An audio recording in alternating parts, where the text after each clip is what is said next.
a secret agreement. I want to tell you about one husband and wife, Christian converts from Islam, who were sentenced in absentia to 9 and 11-year sentences by the Islamic Republic. They fled to the United States seeking asylum, but they were detained by ICE on arrival. The wife was deported. She managed to take refuge. Welcome back to Freedom Forge.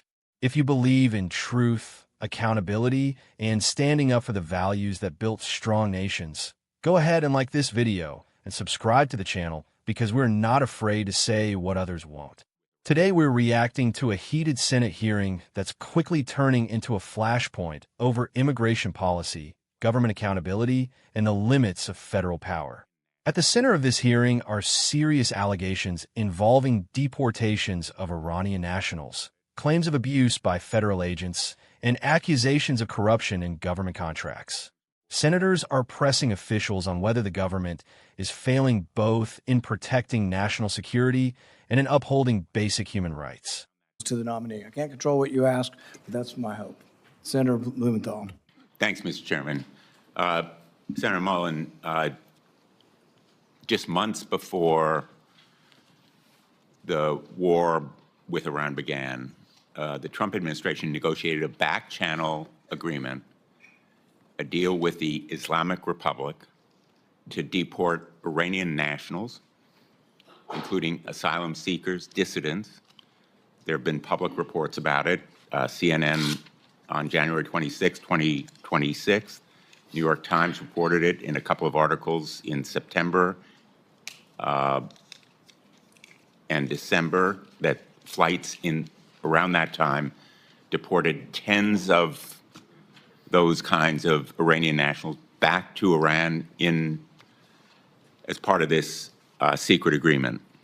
I want to tell you about one husband and wife, Christian converts from Islam, who were sentenced in absentia to 9 and 11-year sentences by the Islamic Republic. They fled to the United States seeking asylum, but they were detained by ICE on arrival. The wife was deported. She managed to take refuge in Turkey. The husband, I'll call him Mr. H, is still here, but he's facing deportation despite showing scars from the beating he received by a government gang. I have both of their declarations. I'd like them to be entered in the record.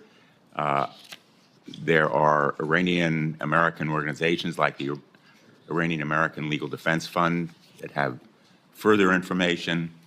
I have no doubt that you share my outrage about the treatment of this couple and other Iranian nationals who were deported possibly to torture and death in Iran.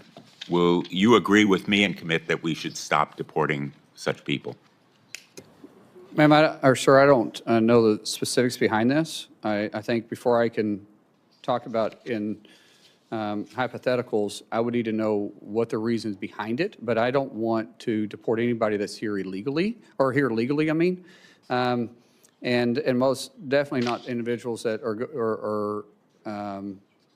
have done everything possible to be a contributor to society. But in these specific cases, I don't know. I'm not familiar with them. I don't know if there's something else in the background that would cause the administration I'm talking to do it. in general about tens of people, as many as 55 on one flight, 15 or so on another, not just this couple.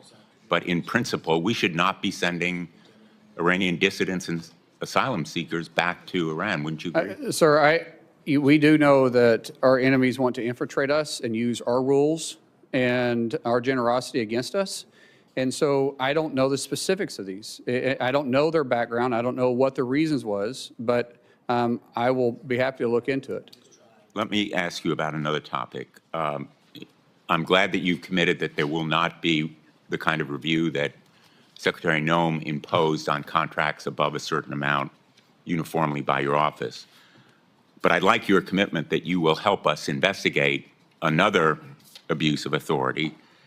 Corey Lewandowski apparently was in charge of approving all contracts. One of them was a $220 million contract that was related directly to Kristi Noem's being fired. They bypassed procurement rules to award that contract to a shell company that was created days before to benefit a Republican consulting firm with close ties to Secretary Noem and Mr. Lewandowski. Will you commit to cooperating with our investigation, the Permanent Subcommittee on Investigation, making documents and personnel available to congressional and other investigations into those contracts awarded by Secretary Noem and Mr. Lewandowski? Senator, I've heard these same reports. I know the IG, Joseph, I don't know him personally. That's why I say Joseph. Some people call him Joe. Is open investigations. We will cooperate with him. And provide all the documents and records that are I'll leave necessary that for this to the committee to Inspector do General. its work. That's what I'm asking. I'll do everything that's required of me by law, but the IG will be doing the investigation, and we'll let the IG, decide what documents he's going to share, and maybe you can bring that up with him. Well, in fact, Secretary Noem obstructed the investigations underway by the IG. In fact, in at least 10 investigations, they were the subject of a letter from the IG. Are you committing to immediately begin restoring the department's working relationship with the IG? If confirmed, absolutely. I will do everything required of me by law and the policies that you guys give me. There won't be any gray area with me. We want to have a good relationship with the IG. He's got a job to do, and every other agency that's underneath DHS And has you'll a job to do. cooperate with the committee in providing those? Sir, I've everything that is required of me to report, and anything that you want the IG to do, that's between you and the IG.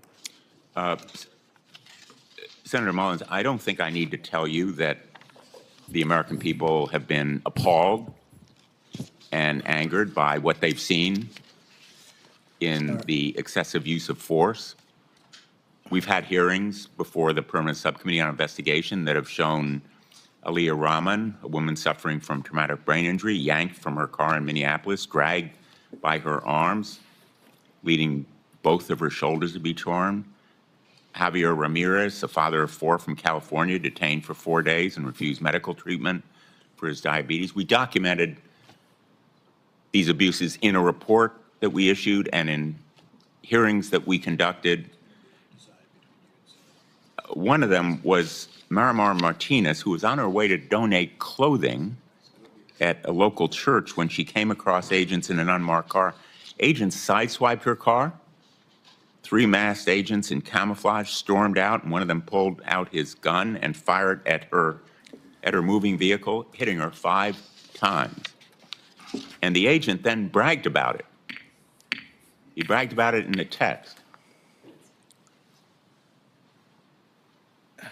He said, I have an MOF, I won't detail it. I fired 5 rounds and she had 7 holes. Put that in your book, boys.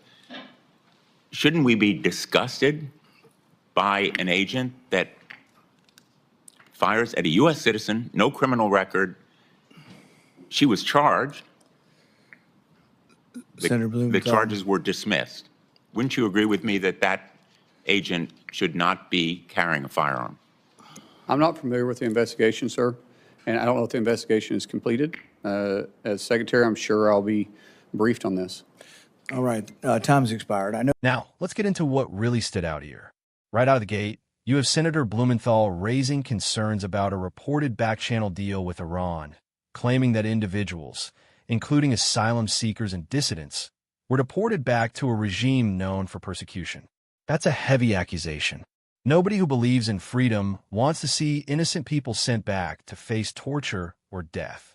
But here's where we need to slow down and apply some common sense instead of emotional politics. The response from Senator Mullen is exactly what you'd expect from someone who actually understands national security. He doesn't jump into hypotheticals. He doesn't play to headlines. He says plainly, we don't know the full background of these individuals. And that matters, because one of the biggest failures of modern policy is pretending every case is black and white when it simply isn't. Let's be honest. The United States, and frankly any sovereign nation, has every right to control its borders. And yes, that includes being cautious about who comes in under asylum claims. We've seen time and time again that bad actors exploit loopholes. Mullen even points this out directly, saying enemies can use our generosity against us. That's not fear-mongering, that's reality. Now, does that mean we ignore genuine cases of persecution? Of course not. But it does mean we need a system that actually verifies claims instead of blindly accepting them. And that's the part a lot of politicians on the other side don't want to talk about. Then the hearing shifts into something else. Allegations of corruption involving a $220 million contract and supposed favoritism tied to political insiders. Now, this is where things get interesting because this is the kind of issue that should unite people across the political spectrum. If there's corruption, investigate it. If rules were bypassed, hold people accountable. That's exactly what the response in the hearing reflects. Cooperation with the Inspector General, willingness to provide documents, and a commitment to follow the law. That's how it should be done. Not through political theater, but through proper investigation.